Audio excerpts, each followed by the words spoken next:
Selamat datang di channel Pemuja Malam. Jangan lupa like, share, and subscribe ya. Terima kasih. Episode 33, Pengagum Rahasia. Kini Yaya dan Raffi kini sudah kembali ke aktivitas mereka masing-masing. Mereka belum sempat membahas lagi kelanjutan dari lamaran tadi karena waktu kesibukan masing-masing. Yaya sudah sampai di cabang restorannya yang lain. Ia pun segera menyelesaikan pekerjaannya di sana. Hari ini Yaya banyak tersenyum, apalagi saat melihat cincin bermata rubi yang Raffi sematkan di jari manisnya. Senyumnya merekah seketika, rasa haru pun menyeruak. Yaya tak habis pikir sendiri, padahal ia belum lama mengenal Raffi, lalu bagaimana ia bisa menerima lamaran ini secepat itu. Tiba Yaya dihantui perasaan was-was dan ketakutan. Mengingat hubungannya dengan Andrian di masa lalu, menimbulkan rasa khawatir yang mendalam. Ia dan Andrian sudah saling mengenal cukup lama, tapi tetap saja ia ternyata tidak mengenal laki itu sepenuhnya. Ia ditipu mentah, membuat rasa yang bersemi seketika layu dan mati. Apa aku tidak terlalu buru menerima lamaran ini? Bagaimana kalau Raffi pun ternyata tak jauh berbeda dengan Rian? Bagaimana kalau aku kembali terluka karena terlalu mudah percaya? Yaya gelisah sendiri, rasa takut itu menyeruak begitu saja menggantikan kebahagiaan yang sempat merekah. Tanpa terasa, hari sudah sore, sudah waktunya untuk pulang ke rumah. Sementara itu, di rumah sakit, Raffi masih harus berjibaku dengan pekerjaannya. Yaya yang belum ingin mengumumkan lamaran yang dilakukan Raffi padanya dengan orang tuanya. Memilih menyimpan cincin pemberian Raffi. Ia tidak ingin kejadian yang sama terulang lagi. Terlalu terburu hingga akhirnya berakhir ricuh. Hingga bukannya berakhir bahagia, ia justru berakhir nelangsa. "Mbak, kenapa?" tanya Raffi saat mereka bertemu di luar sore. Sudah berapa hari keduanya tidak bertemu. Rasa rindu membelenggu hati, tapi mau bagaimana lagi? Pekerjaan mereka membuat keduanya harus menahan diri masing-masing. "Entahlah, Raf, aku merasa semua ini terlalu cepat." Yaya mengeluarkan unek-uneknya. "Cepat, kita sudah saling mengenal hampir 1 tahun loh. Meskipun sempat terpisah karena situasi dan keadaan, tapi kita dipertemukan lagi. Apa Mbak tidak yakin dengan perasaanku? Apa perlu aku melamar Mbak saat ini juga di hadapan orang tua Mbak?" "Untuk meyakinkan Mbak kalau aku benar serius," ujar Raffi bertubi. "Jangan," sergah Yaya dengan wajah panik. "Kenapa Mbak panik seperti ini? Apa benar Mbak benar meragukanku? Harus dengan cara apa agar aku bisa meyakinkan Mbak kalau aku benar serius?" "Aku menyayangi dan mencintai Mbak bahkan sejak awal kita bertemu. Tidakkah Mbak bisa melihat perasaanku itu?" cecar Raffi lagi. Sungguh, ia sedang dilanda ketakutan saat ini. Ia khawatir Yaya tiba mengembalikan cincinnya dan memintanya pergi dari sisinya.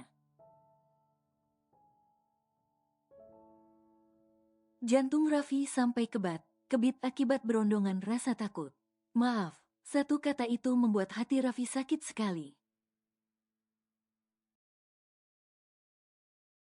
Sebenarnya Mbak bisa melihat ketulusanmu, tapi, seperti yang kau tahu, Mbak pernah mengalami yang namanya kegagalan. Kebodohan Mbak saat itu adalah karena terlalu mudah percaya dengan seseorang. Yang padahal saat itu Mbak pikir sudah cukup mengenalnya. Tapi apa yang terjadi?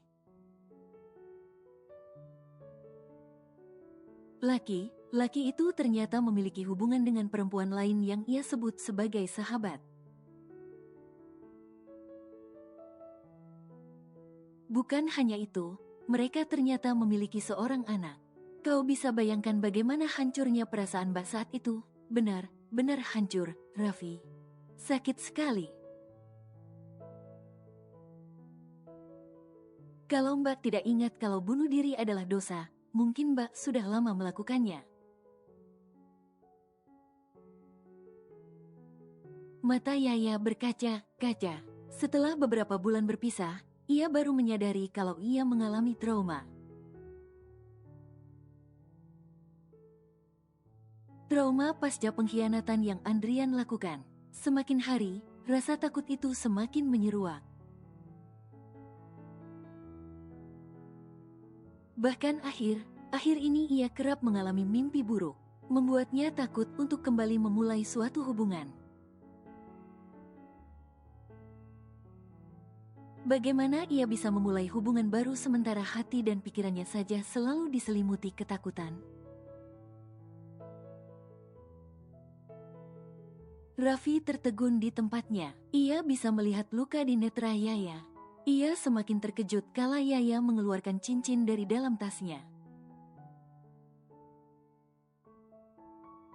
Jantungnya seketika berdegup begitu kencang.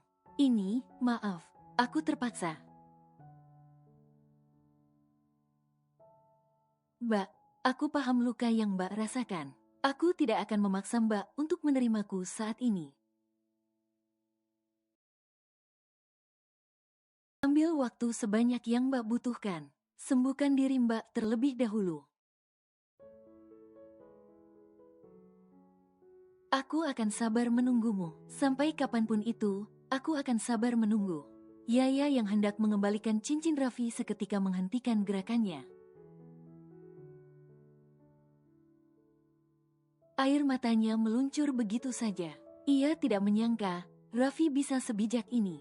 Padahal ia masih begitu muda, tapi ia bisa berpikir bijak dan begitu memahami dirinya. Terima kasih, Raff, atas pengertiannya. Mbak tidak harus berterima kasih. Ini aku lakukan karena aku tulus mencintai Mbak. Ucap Raffi penuh kesungguhan membuat Yaya benar-benar terharu. Mental setiap orang itu berbeda-beda. Ada yang setelah disakiti, bisa segera bangkit, ada yang butuh waktu sebentar. Tapi ada juga yang membutuhkan waktu cukup lama untuk menyembuhkannya. Bahkan ada juga yang tak mampu berdamai dengan rasa sakit sehingga tenggelam dalam trauma mendalam seumur hidupnya. Oleh sebab itu, kita dilarang meremehkan luka hati seseorang. Karena sejatinya setiap orang itu berbeda. Jangankan orang lain, orang yang berasal dari rahim yang sama pun memiliki kemampuan mental yang berbeda. Seperti yang kini Yaya alami. Awalnya, ia merasa dirinya baik saja. Tapi nyatanya saat ia mulai hendak membuka diri, justru pengalaman masa lalunya membelenggu hati dan jiwanya. Membuat rasa takut, cemas, dan khawatir itu tumbuh bersemi semakin hari. Yaya cemas, Yaya khawatir, ia pun tidak ingin tenggelam dalam rasa sakit. Ia ingin berdamai dengan masa lalu dan menjemput bahagianya. Tapi ketakutan itu semakin menjadi, membuat Yaya jadi menjaga jarak dengan Raffi. Raffi yang sudah mengatakan akan memberi waktu pada Yaya sebanyak yang ia butuhkan pun merealisasikan ucapannya. Ia tidak kecewa saat Yaya menjaga jarak padanya. Sebaliknya, ia sedih saat ia tidak bisa membantu mengobati luka hati itu. Namun bukan berarti ia menyerah begitu saja. Itu tidak mungkin dan takkan pernah ia lakukan. Ya, ada kiriman bunga untukmu, ucap Alifa yang baru masuk ke ruangan Yaya sambil membawa buket bunga mawar merah yang begitu cantik. Mata Yaya mengerjap saat melihat bunga mawar itu. Bunga mawar? Siapa yang kirim? Tanya Yaya penasaran. Alifa mengedikkan bahunya, pertanda tidak tahu. Tapi ada kartu ucapannya tuh. Aku no. Seru Yaya terlebih dahulu sambil merebut kartu ucapan yang baru saja hendak Alifa buka. Alifa mencebikkan bibirnya. Pelit banget, aku kan penasaran, siapa sih Pagi? Pagi udah kirim bunga cantik ini? Jangan bilang kamu punya pengagum rahasia, goda Alifa membuat Yaya memutar bola matanya. Mau tahu aja, sana, hus, tuh ada telepon. Angkat sana. Usir Yaya pada Alifa sebab ia ingin segera membaca isi kartu ucapan itu. Nggak, males. Tumben, emang dari siapa? Dari Akang Mas Duda. Akang Mas Duda, Yaya melongo mendengarnya. Alifa berdecak, itu tuh, Om-nya teman kamu itu, Om Giandra. Kenapa dia telepon kamu? Nggak tahu, paling mau tanya kabar tentang Tania. Oh, iya, Tania emangnya jadi kalian masukin ke panti asuhan? Alifa mengangguk. Kasian banget deh dia, masih kecil sudah harus hidup sebatang kara. Emaknya yang gak ada akhlak gak peduli. Bapak kandungnya mati di tangan ibunya sendiri. Terus bapak yang pernah rela mengabaikan istrinya sendiri demi dia juga gak peduli. Karena kasihan, kami pernah coba antar Tania ke mantanmu yang brengsek itu. Jangankan mau kasihan, kami langsung diusir tahu nggak? Benar dah. Yaya menghembuskan nafas pelan. Meskipun ia sempat kesal dengan Tania karena selalu mendominasi Andrian saat mereka masih menikah dulu. Tapi tak pernah sedikit pun ia mendoakan yang jelek-jelek. Ia justru kasihan dengan nasib Tania yang kehilangan kedua orang tuanya. Dengan cara yang tak pernah terbayangkan seperti itu. Sesuai saran dari Giandra, akhirnya Tania pun mereka titipkan ke panti asuhan Mutiara Kasih Bunda Ana. Panti asuhan yang didirikan Atarik untuk Ariana. Sesekali Alifa memang menemui Tania di sana. Alifa memang membenci Marisa, tapi ia tidak bisa membenci Tania. Dia hanyalah anak kecil yang tidak berdosa yang harus ikut menanggung kesalahan orang tuanya. Alifa sudah keluar. Yaya yang sejak tadi penasaran dengan buket bunga itu pun segera membuka kartu ucapannya. Bibirnya seketika menyunggingkan senyum tipis. Selamat bekerja, have a nice day, my sunshine. Yaya mengambil buket bunga itu kemudian menciumnya. Harum. Yaya tampak sedang berkutat dengan pekerjaannya. Saat bekerja, tiba-tiba ia memikirkan rasa ketakutan yang akhir ini selalu membayangi. Perasaan cemas dan khawatir membuatnya dilanda ketakutan untuk memulai sebuah hubungan kembali. Yaya pun terpikir untuk berkonsultasi dengan psikiater. Namun ia tidak akan mendatangi rumah sakit Husada di mana baik ayahnya maupun Raffi bekerja. Ia pun memilih klinik milik Ariana, ibu Alma. Oleh sebab itu, ia pun segera menghubungi Alma untuk menanyakan apakah di klinik ibunya mempekerjakan seorang psikiater. Gimana? Tanya Alma sesaat Yaya sudah keluar dari ruangan psikiater. Aku ternyata mengalami gangguan kecemasan. Makanya aku selalu dihantui rasa cemas, takut, dan khawatir kalau kejadian serupa akan menimpaku.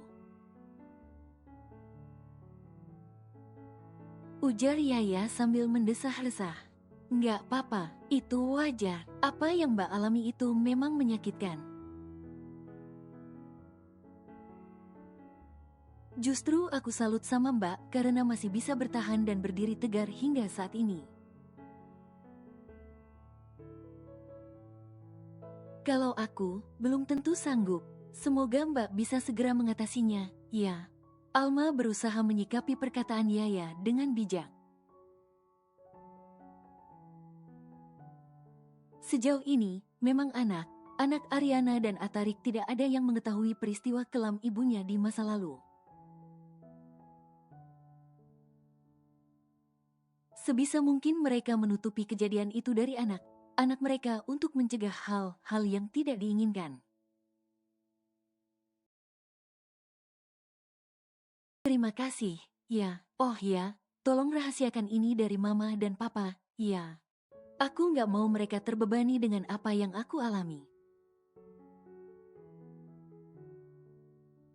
Alma tersenyum, kemudian mengangguk. Tanpa diberitahu pun, Alma sudah paham. Oleh sebab itu, ia pun sudah meminta sang ibu untuk merahasiakannya. Biar Yaya sendiri yang mengungkapkannya suatu hari nanti. Hari Yaya dan Raffi jalani dengan senyuman. Meskipun sudah hitungan bulan tidak bertemu. Tapi komunikasi mereka tetap lancar. Biarlah mereka menjadikan ini ujian cinta mereka. Seperti yang Yaya pernah ucapkan pada Raffi. Anggap ini adalah sebuah ujian untuk memastikan perasaan masing-masing. Bisa saja, kan apa yang kamu alami ini hanya ketertarikan sementara atau rasa penasaran. Jadikan jarak untuk menguji sebatas mana perasaanmu padaku. Kalau di penantian ini kau menemukan seseorang yang mampu membuatmu jatuh hati, aku rela. Ujar Yaya suatu hari saat Raffi menghubunginya melalui sambungan telepon. Aku bisa memastikan kalau apa yang aku rasakan ini benar ketertarikan atas dasar cinta. Tapi kalau kamu menginginkan kita berjarak terlebih dahulu, aku tak masalah. Seperti yang pernah aku katakan, aku akan menunggu. Menunggu sampai hatimu sudah benar mantap mau menerimaku tanpa keraguan meskipun sebesar butiran debu.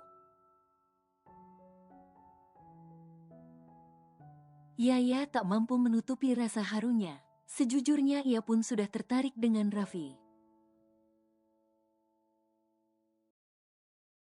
Akan tetapi, sebelum memulai hubungan baru, ia ingin menyembuhkan hatinya terlebih dahulu. Agar ia siap melangkah bersama tanpa bayang masa lalu yang kapan waktu bisa saja membuat karam biduk rumah tangganya.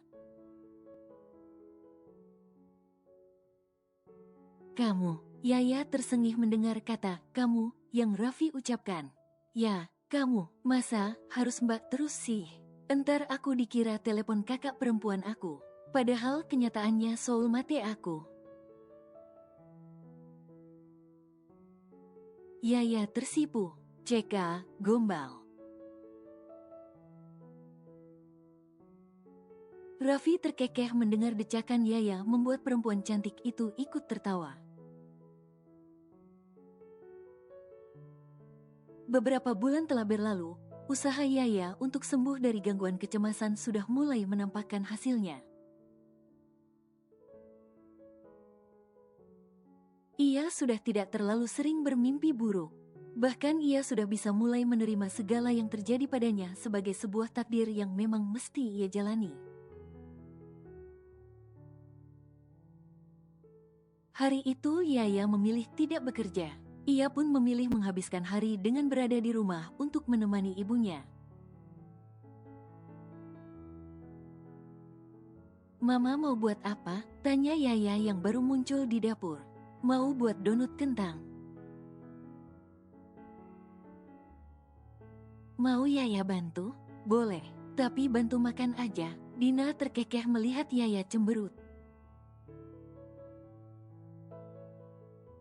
"Itu mah bukan bantu, Mama. Itu namanya juga bantu. Bantu ngabisin, bantu nikmatin." "Ceka, Mama, ada aja." Dina tergelak. "Kalau kamu yang bantu, ujung Mama cuma jadi penonton. Mana enakan masakan kamu pula dari Mama." Kata siapa, masakan Mama itu adalah masakan yang paling enak, terlezat di dunia, nggak ada tandingannya. Yaya berucap dengan mata berbinar. Dina tersenyum melihatnya. "Ya udah, entar Yaya bantu kasih topping aja deh," imbuhnya yang diangguki oleh Dina. Donat sudah selesai dibuat. Sore hari adalah waktu yang paling enak untuk bersantai bersama keluarga sambil nyemil sesuatu yang manis. Mengetahui putrinya tidak bekerja, Danang pun memilih pulang lebih awal agar mereka bisa berkumpul bersama. Bagi mereka yang hampir seharian beraktivitas di luar, kumpul bersama adalah sebuah kenikmatan yang hakiki. Tak perlu pergi ke tempat mewah. Cukup menghabiskan waktu bersama sambil bercanda tawa dan bercerita sudah membuat mereka begitu bahagia.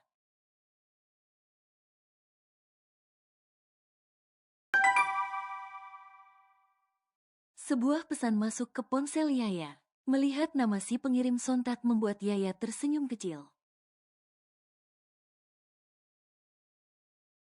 Ia pun segera membuka pesan itu. "Assalamualaikum, good afternoon, sunshine."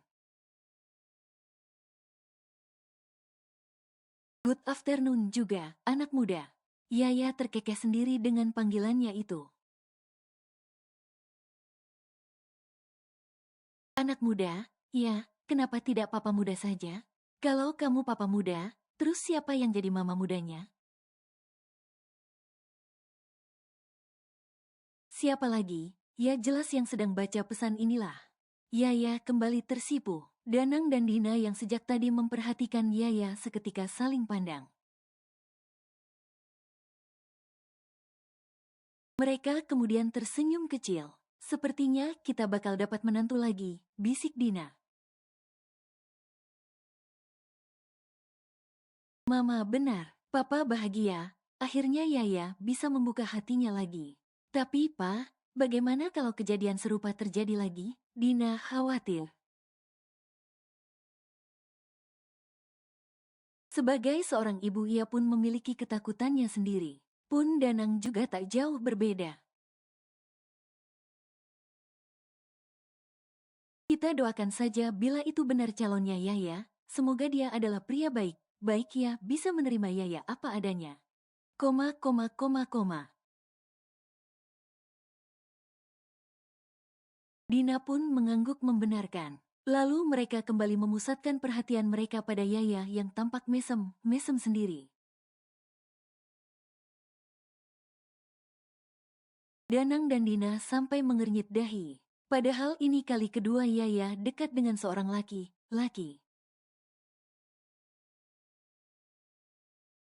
Tapi sikapnya justru sangat jauh berbeda. Saat dengan Andrian dulu, ia terlihat biasa saja. Sekedarnya saja, senyum dan tawanya pun bisa saja.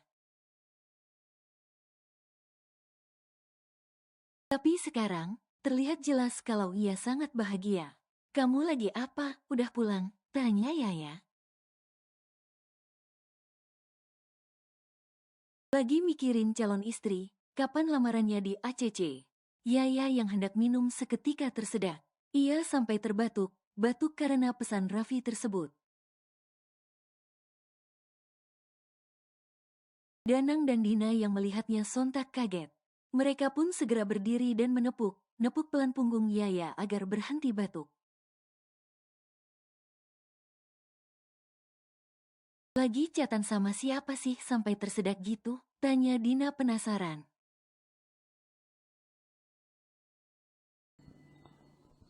Bersambung.